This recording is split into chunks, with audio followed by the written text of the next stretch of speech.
Hey everybody, welcome to day 62 in our Bible reading plan, Luke 1 through 3 and Psalm 62. Don't skim over the Psalm. It's an awesome section in Psalms here the next few days. So read it before bedtime, meditate on it first thing in the morning.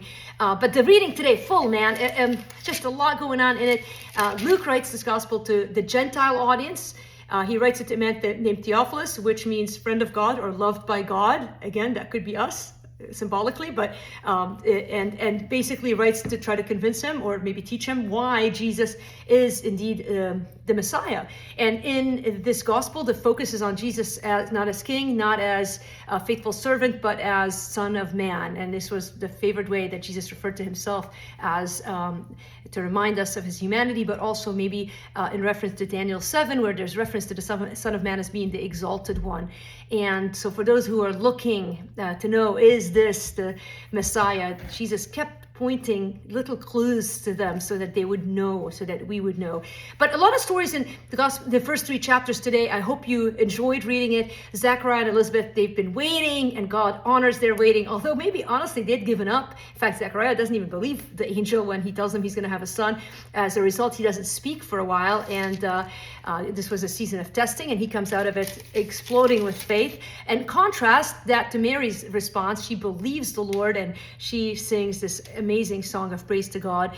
Then we jump into chapter 2, the story of Christmas. Many of you know it, the Charlie Brown soliloquy, but really a lot of little reminders that God points the way to his son in so many different ways. I love, though, when we get to Simeon and Anna, probably some of my favorite verses here in today's reading. Simeon had been waiting. He reminds us that the people have been waiting, and Anna has been waiting. She's almost at the end of her life, and she gets to see the Messiah. And I love a little reference here to Leviticus, if you want to make a connection. In Luke chapter 2, verse 24 and 25, we see that the family of Jesus brings the simplest of offerings, a pair of turtle doves and 2 young pigeons. They did not bring a goat or a lamb. They brought a little, what was allowed for the poorest of poor.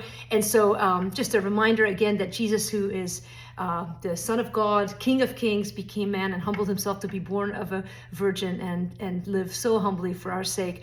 A little glimmer of Jesus as a child, the only place in the Gospels that we see this age 30 ministry years of Jesus, and just something to think about and to reflect on. And then chapter 3, we just get hammered with a lot of details. The ministry of John the Baptist proclaiming Christ baptized, John the Baptist being arrested, and then the genealogy, a contrast, this genealogy to the one in Matthew. The one in Matthew points, remember, to Jesus as king. So you start with a descending order from Jesus to Abraham, and in Luke, it's an ascending order from Jesus all the way back to Adam. And so this tracing the lineage of Jesus back to Adam, the first man, and now Jesus is going to be the one who would save us, the new Adam. And so we're going to talk more about that in the days to come. For now, enjoy today's reading. We're in a new gospel. Here's the big idea. I'll end with: everything God has promised will come true, and He rewards those who patiently wait for Him. If you're waiting on God, you're in good company, and we have a God who rewards those who wait for Him.